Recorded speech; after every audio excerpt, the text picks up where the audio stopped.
What's up, everybody? Welcome back to the channel. This here is Logical Response. We cover political news, folks, and we've got some good news coming out of Virginia. Check this out, y'all. Governor Glenn Youngkin signs election security order. Now, ever since 2020, ever since we learned about the shadow campaign, we've been worried about elections. Of course, we've been worried about elections long before this, especially since the electronic tabulators, vote counting, and all this garbage has come out. We've been worried about elections. We've been worried about the machines making mistakes because they can do that. We've been worried about people manipulating the machines because you can't manipulate paper. It's hard to manipulate paper. Once somebody does something, blah, blah, blah, you keep a record of it. It's right there. We can go back and check it if we need to.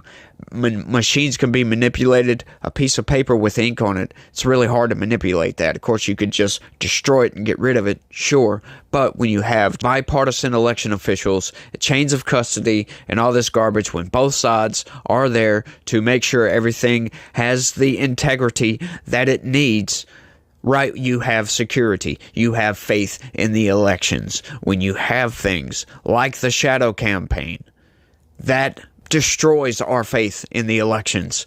And Virginia is doing real good in this. And I believe because of this, we're going to see a swing. We're going to see a major swing. I think Virginia is going to go red this year. Check this out, y'all.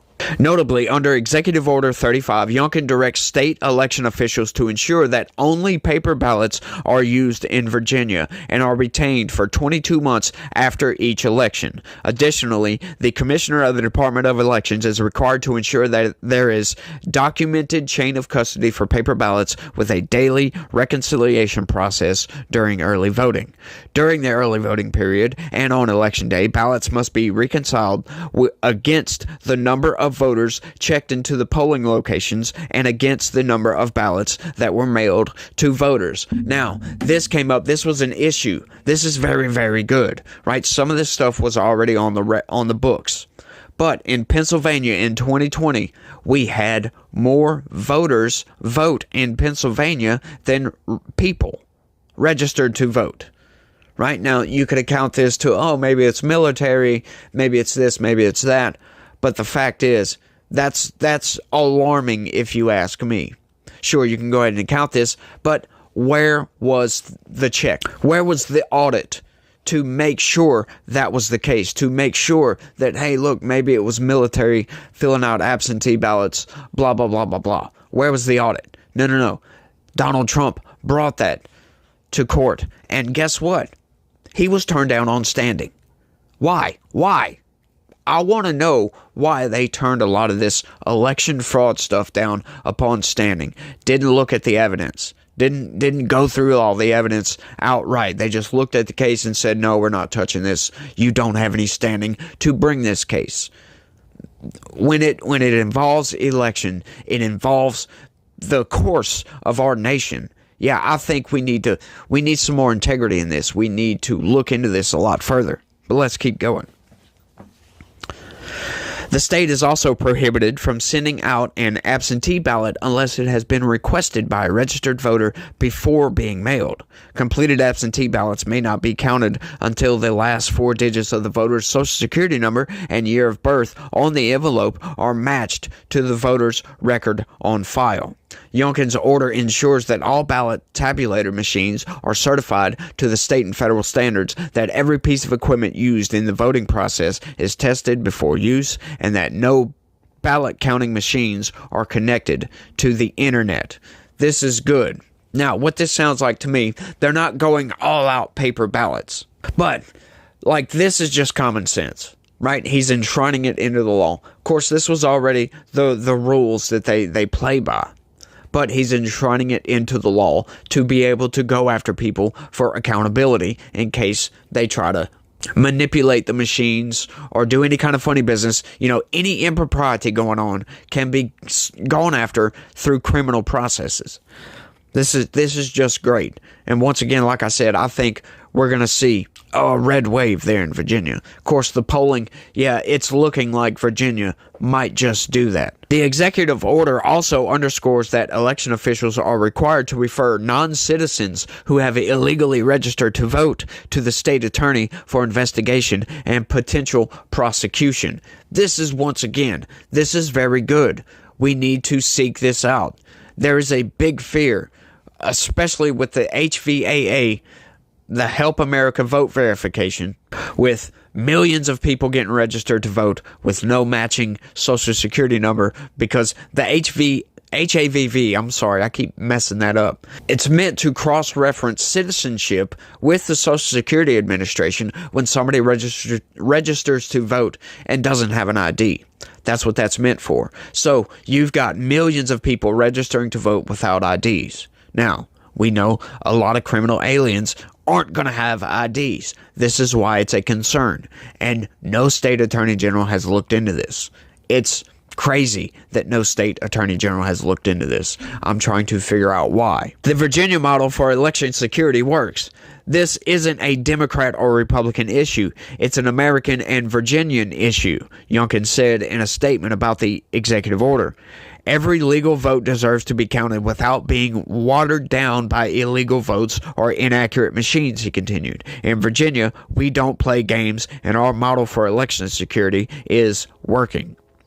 Former President Donald Trump endorsed the executive action, saying that Youngkin is taking a strong lead in securing the election this November.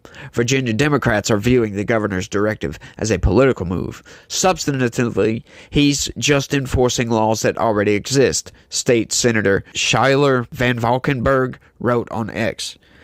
This executive order is about politics, not policy. I'm sorry. Now, what would be the point? This is where Democrats try to lie. What would be the point making an executive order about something that's already law? Right? Maybe it is political, but it's still a good idea. It's going to remind these election officials to follow the law, because not everybody is going to remember every law around voting constantly, right? But this is a good reminder to the people of Virginia, to these election officials, let's keep everything secure. Let's keep everything safe. We don't want no impropriety going on in our elections. We want everything straight. We want everything secure.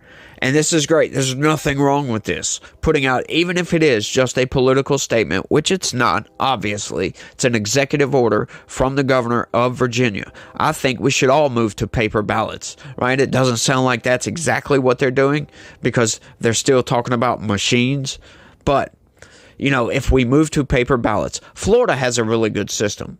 Florida can do an election, millions of people vote, they can figure out, you know, who won by that night.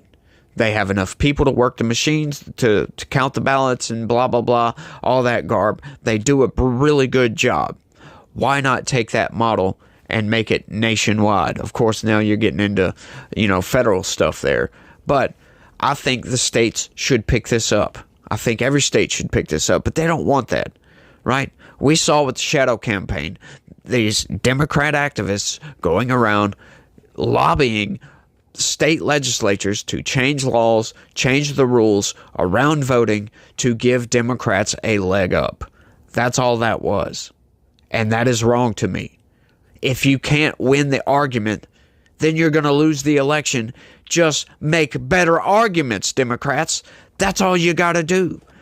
But these people, they don't care about that. They don't care about it at all. They have just lost the plot as far as getting out there and trying to win the argument, right? Politics went from who has the better argument to, you know, who can destroy the other opponent better, to now they don't even care about that. They're just, how can we get more pieces of paper? That's all it is these days. The polls almost don't matter in the face of the shadow campaign when you've got Democrat activists going around to Democrat residences to harass these people into voting by mail. I think mail-in voting should only be for people that can't get out and go vote. The elderly, people at nursing homes, all of that. People that don't have the ability to get out and go stand at a polling location for a little while to go vote. That's the only people I think, in my opinion, that should be allowed to vote by mail. But hey, that's my opinion. I'm sure you have an opinion. Let me know what that is. Let me know what you think down in the comment section. That's all I got for this one. I want to thank everybody for watching. And y'all try to have a good day. Stay legitical. Peace.